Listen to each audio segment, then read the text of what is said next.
কক্সবাজারের পেকুয়া উপজেলার শিলকালীতে উৎসবমুখর পরিবেশে অনুষ্ঠিত হয়েছে এক ব্যতিক্রমধর্মী প্রীতি ফুটবল ম্যাচ।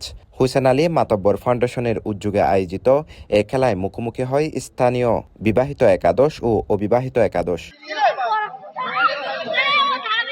শনিবার বিকেলে শিলকালী সরকারি প্রাথমিক বিদ্যালয় মাঠে সম্প্রীতি, সৌহার্দ্য, ঐক্য ও ভ্রাতৃত্বের বার্তা নিয়ে শুরু হয় এই প্রীতি ফুটবল ম্যাচ। শুরু থেকেই দুই দলের খেলোয়াড়রা আক্রমণ প্রতি আক্রমণে জমিয়ে তুলেন খেলা। টানটান উত্তেজনায় ভরপুর ম্যাচটি উপভোগ করতে মাঠে ভিড় করেন বিপুল সংখ্যক দর্শক।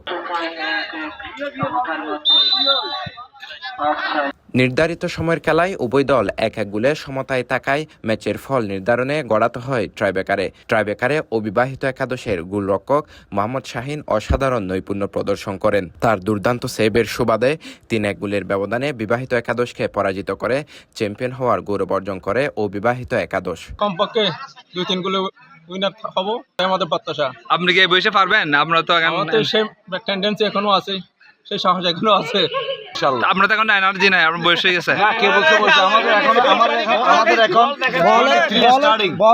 বিভিন্ন খেলাধুলা, সাংস্কৃতিক অনুষ্ঠান, বিভিন্ন অনুষ্ঠানের মাধ্যমে আমরা চাই আমাদের পরিবারের সবাই একত্রে থাকে, হাসি খুশি দিন যাপন করি। এই দিনগুলো যাহাতে খেলা শেষে মাঠে অনুষ্ঠিত হয় সংক্ষিপ্ত আলোচনা সভা ও পুরস্কার বিতরণ অনুষ্ঠান। এতে বিজয়ী ও রানার্স আপ দলের খেলোয়াড়দের হাতে ট্রফি তুলে দেন হুসেন আলী মাতব্বর ফাউন্ডেশনের উপদেষ্টা মোহাম্মদ শাহজাহান।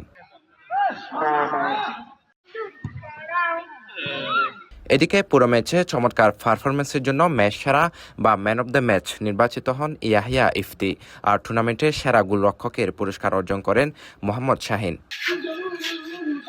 সিটিজে পোস্ট, চট্টগ্রাম।